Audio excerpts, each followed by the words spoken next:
No. I jumped. And everything is tight and it's not going to drop off when you go out the start gate. And it just major pain. Injured at all? No, I'm fine. I can feel the blood running down my arm, but not a very pleasant feeling. It goes away in a week. I think I'm just going to say good luck and get out of the way. You want twins? You want twins? Yeah. Oh, right.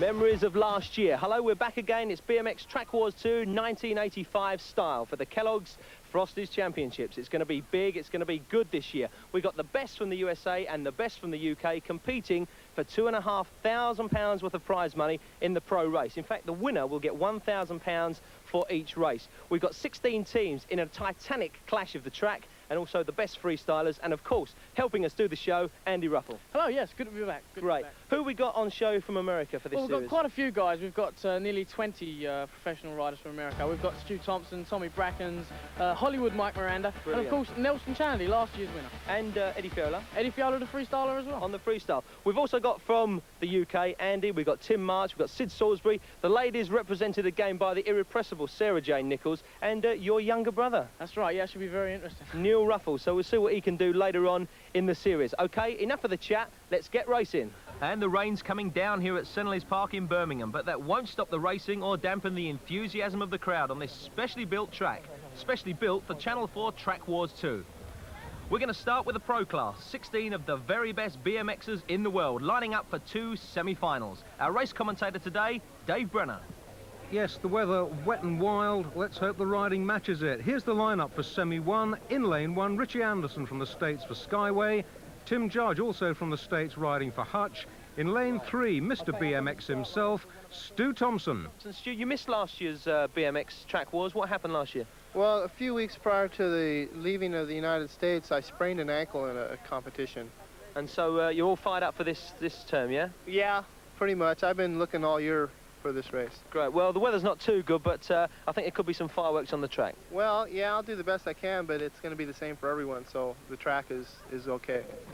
From Stu in 3 to John in 4, John Lee riding for Torker. Lane 5, Hollywood Mike Miranda from the States riding for Hutch. Lane 6, the Diamondback team's Eddie King. Lane 7, last year's winner, Nelson Chanady, GT. And in lane 8, we have Scott Clark riding for Redline. Pro semi-final number 1. This time then, guys! Riders ready, go! Good start by Scott Clark riding for the Redline team.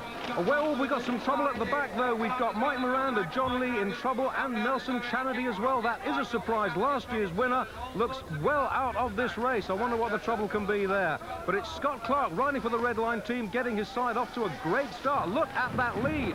Going over the bridge. He's got 2 or 3 yards over Tim Judge in second place. Round that berm coming off the bridge. They've got to go under it in just a minute. Under the bridge goes Scott Clark, still holding that commanding lead over the field. Really, all he's got to do, barring disaster, stay on his bike to win. Coming up to the final whoops now. Over it safely, yes. Scott Clark, Redline first. Second place, Tim Judge for the Hutch team. Skyway's Ritchie Anderson third. Stu Thompson for the Huffy team fourth. They're in the final. Scott Clark coming through to win. What's it like out there? It's real muddy. It's real slippery. My brakes aren't working. And I came out of that gate. I hit the jump and I got squirrely. It was my fault. When I landed, I hit a bunch of riders, made them bunch up. But the crash, I heard it before that happened. So I don't think I was responsible for the pileup out of the start. There's nothing you can do if you're out in front, is there? No, the best thing to do is just get out in front and then hold your line. It's too hard to pass right here. If you try something, you might slide out and fall. So the gate start's real important today. Got Nelson Chanady with us. Nelson, bit of a tumble at the start? That's right. Chain snapped. Why was that? We tangled up out of the gate about 10 feet out of the gate, and it got really bad. King's bars are bent and my chain fell off. I've never seen anything like it. Drama in semi 1, time now for number 2. Okay, up at the start again, Anthony Sewell. Now, you're an American, right? And you're coming to live in Birmingham. That's right. Why is that? Well, it'll give me a chance to do a little traveling for a little while, and presumably things go right, I'll be staying. Good. What do you think of this track today? Bit wet, but generally. A bit wet, but the course is pretty laid out pretty good. I like it. Anthony Sewell then in lane 1, riding for wheels. Lane 2, that's Harry Leary, Diamondback. Lane 3, Sid Salisbury, SE Racing. In lane 4 for the GT team, Tommy Brackens. Lane 5, one of the Patterson brothers from the States, that's Brian, riding for Team Patterson. In lane 6, Geth Shooter, the promising youngster, riding for Redline. Lane 7, Gary Ellis, Team Huffy. And in lane 8, Tim March, MRD, and they're all his own too. Big surprise, no Andy Ruffle, he didn't make it. Pro semi-final, number 2. Riders ready, fighters ready, go! Great start by Tommy Brackens for the GT team. He should come into this first speed jump first. He does, but it's Geth Shooter. This could be a surprise in second place. Still Brackens from Shooter. Oh, Tim March losing his pedals there. That's going to put him right out of it, but it's still Tommy Brackens and Geth Shooter going into the bridge. Gary Ellis in 4th place, but losing it, overtaken there by Leary and Patterson. Gary Ellis fancied his chances, I know, of making it through to the final. Could be out of it, though. Brackens, Shooter, Sewell, Leary going into the last speed jump. Over that, into the whoops.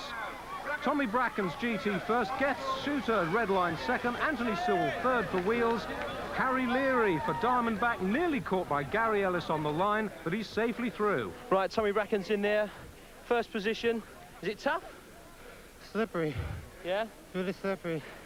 All over the place. You gotta watch your lines. You can't really come out the turns real strong. You can't lean too far forward on your bike without your tires spinning. And it's taking it out of you a bit as well. Pardon me? It's taking it out of you. Hard work. Yeah, a lot. Yeah? A lot. In 2nd place, Geth Shooter. 1st year as a pro. Yeah. Yeah? Yeah, it's only my 2nd season in BMX racing. So And what's it like being up here with these lads that you've obviously been looking at over the last few years? it's hard. Very hard. Good place though, 2nd. Yeah, well pleased. Good stuff. And in the final now. Yeah. Any predictions?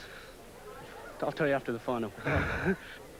So that tasty piece of riding has certainly given the crowd a bit to chew on. Geth Shooter, great performance, the only UK rider among 7 US top guys in the big final. We'll see that a bit later on, but a big name missing though is Hollywood's Mike Miranda. One of the most colourful characters on the BMX scene. Welcome back to Britain.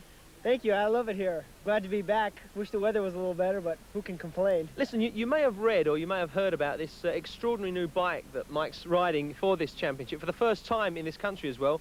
This Hutch bike. Tell us a bit about it. Well, the bike's named after me. It's called the Hollywood Series. It's the first time I've had a bike named after me. It's got exotic colors. I run pink, and I also have a purple one at home. Lovely. It's very lovely. It really gets a lot of attention. It attracts the eye. Well, tell us then, why pink? Well, I tell people off the street, I just tell them, well, I always wanted to be a girl. But I break down and tell them the truth that... I tell them that it's just for attention. And why does it cost so much money? What, £1,200? If you pick the bike up, you'd see it's one of the lightest pro bikes made. Yeah. Right, but I mean, is that worth sort of like, you know, forking out that much money? Well, if you want to win, you got to have a light bike. The pedals alone cost £100. Well, Mike, it's lovely to have you back again because the crowd certainly do enjoy seeing you over here, and I'll see them earlier on clamouring to get some of your stickers. Well, it's great to be back, and if it's anything I love about the English crowd, they're so enthusiastic. Well, now it's time for the team championship. The first main, the 14-year-olds, is on the line. Join us for that in just a few wheelies' time.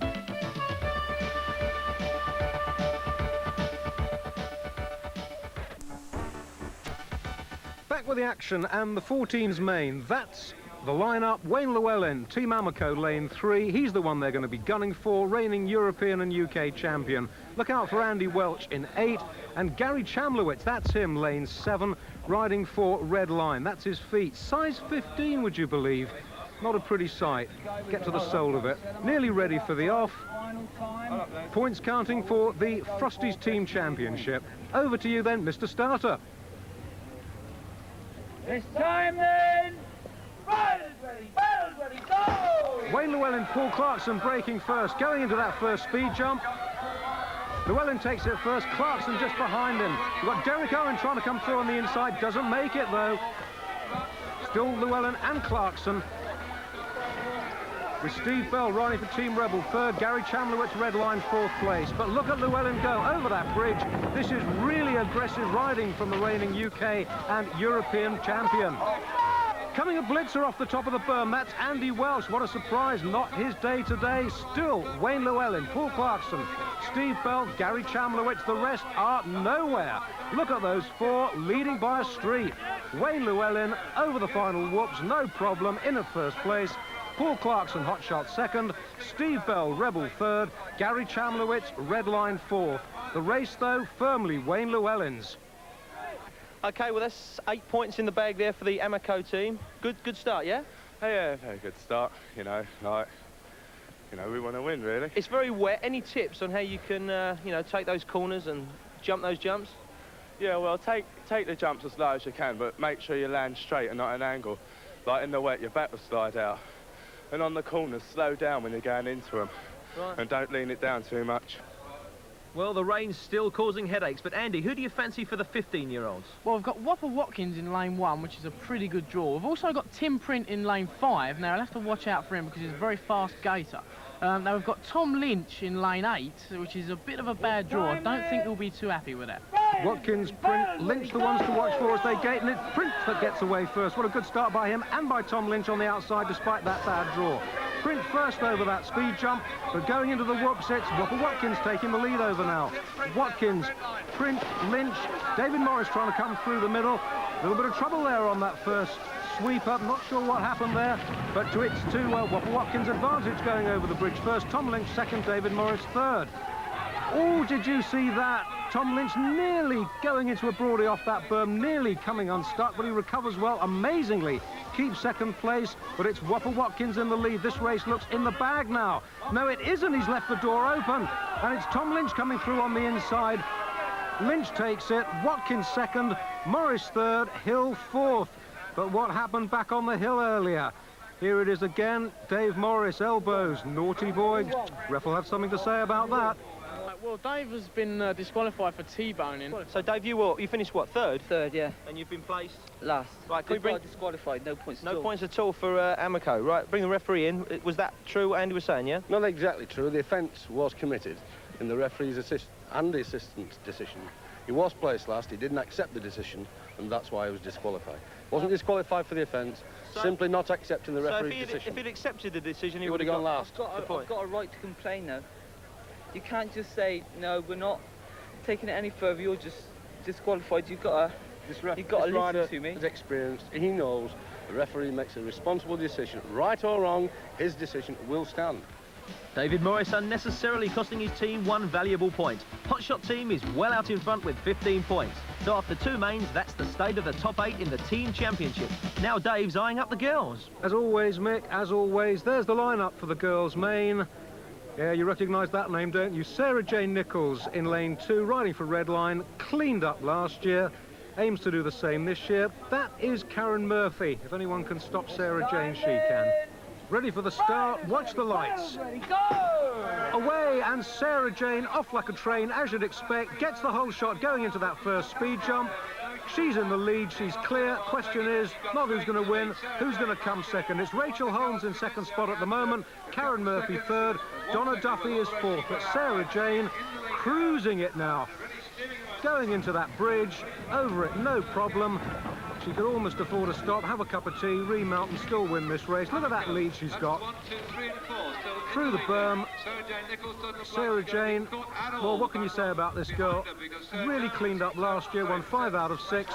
Going to do the same this year and get a valuable 8 points in the process for Team Redline. Here comes Sarah Jane. She wins it. Who's going to come second? Rachel Holmes second, Karen Murphy third, Donna Duffy fourth. But that was so easy, wasn't it, for Sarah Jane Nichols? Any problems on that one? I mean, you were well out in front, so you can get a good view of the track, yeah? Yeah, it's a bit slippery on all the corners, though. Any danger spots for you? You know, you're picking up tips for perhaps later in the series? No, it's on the Over there, it's really slippery. Right, near the hay bales, yeah? Right, let's have a chat to the young lady who comes second. Andy, who you got there? Okay, well, we've got here Rachel Holmes. Now, Rachel, I hear you're going out with one of the British professionals. So, with Geth Shooter now, has he been giving you any tips? Because you're riding pretty well today.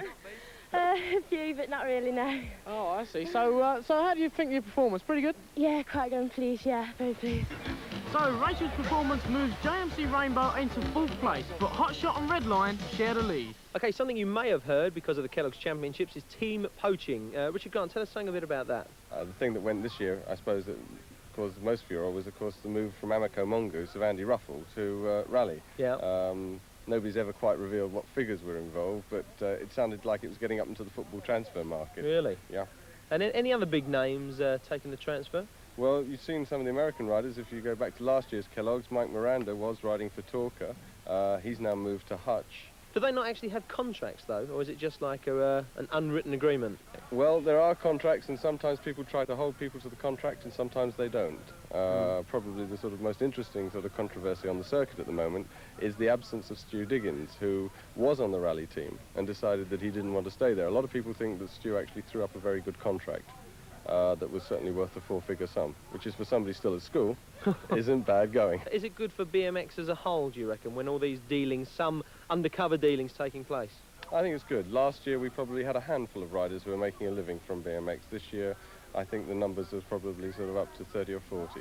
OK, back to the track. Let's see the 16-year-olds earn their points. And remember that going into this race, Hotshot and Redline, top of the points table, 17 points apiece.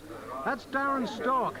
He won his class last year, out to do the same this year. Let's see how he can make out. It's time then, guys! Riders ready, paddles ready, go! Stock, along with all the other lads, off to a good start. Stock rising first over that jump, but Darren Wood squeezed like a grape right out of this race. Darren Stock, Halford's first place, Nigel Murphy second, Dale Goodwin third, John Stockwell fourth. But Darren Stock cleaned up last year. I wonder if he's going to do the same this year, opening up a big lead like Sarah J. Nichols did in the last race. Question is, who's going to come second, third and fourth? Well, no question about who's going to come first. That's Darren Stock out under the bridge, a considerable lead, a good 10-15 yards over the rest of the field. Darren Stock cruising for the line now. Who's going to come second or third? Dale Goodwin trying to get through on the outside. I think Nigel Murphy, yes, Nigel Murphy holds on for second. Dale Goodwin third, John Stockwell fourth, but an easy win for Darren Stock. So Hotshot now clear leaders. Now it's freestyle time, and the king of them all, the flying banana, Eddie Fiola.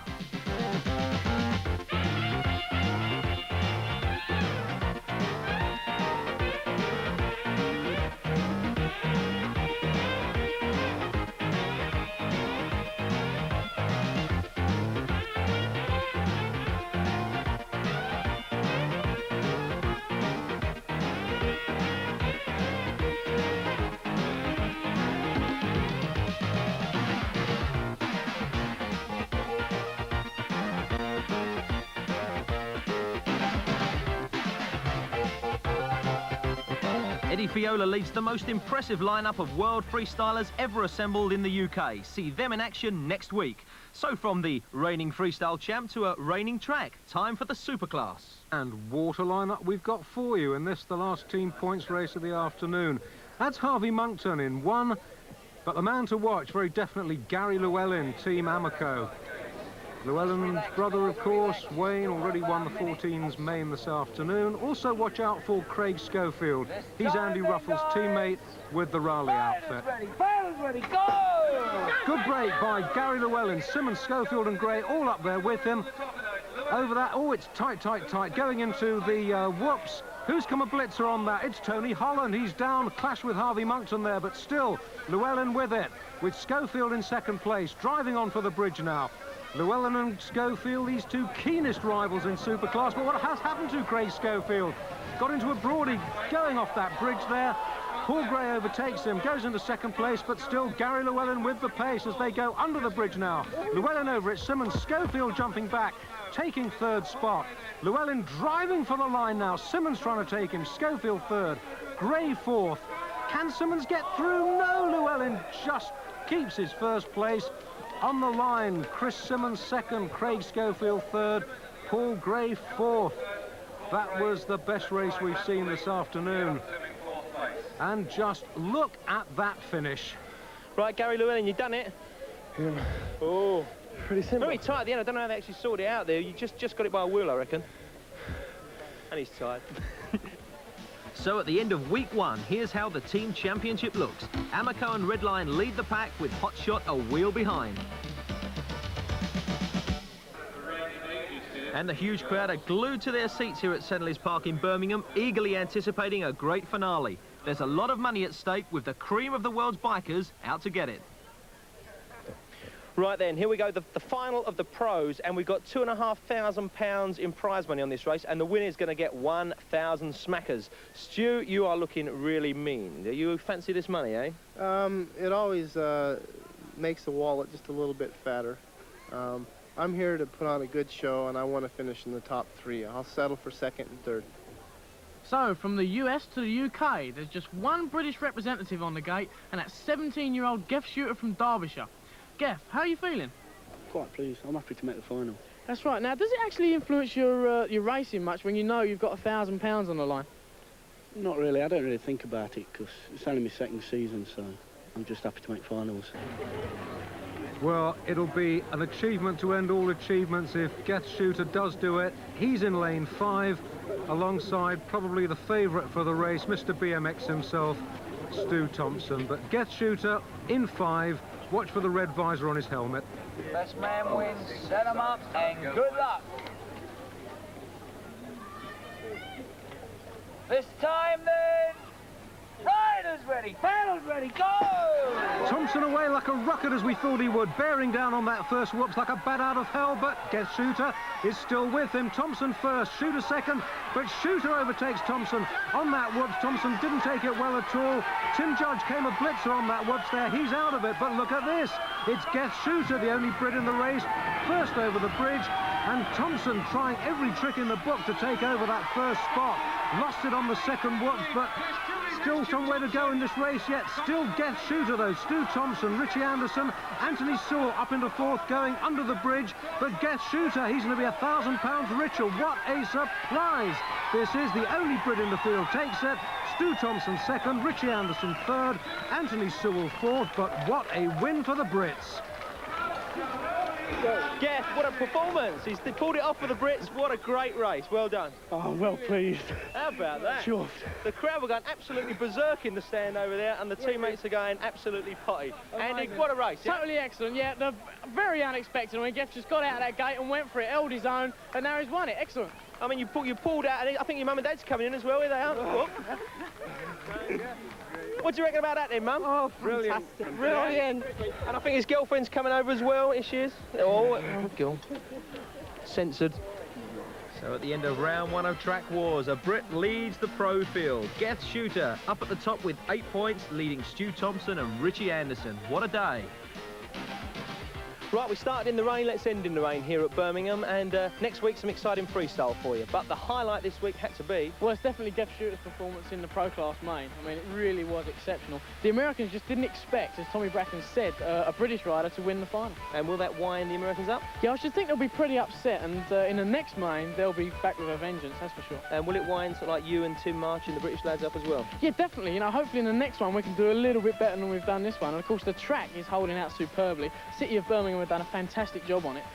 So if the track holds out like it is, it should be some very good racing. Right, well, we're going to change slightly the Senneleys Park track around for the next programme in Track Wars 2. So if you want to see something more exciting than this week, join us next week on Channel 4, 5 o'clock. See you then.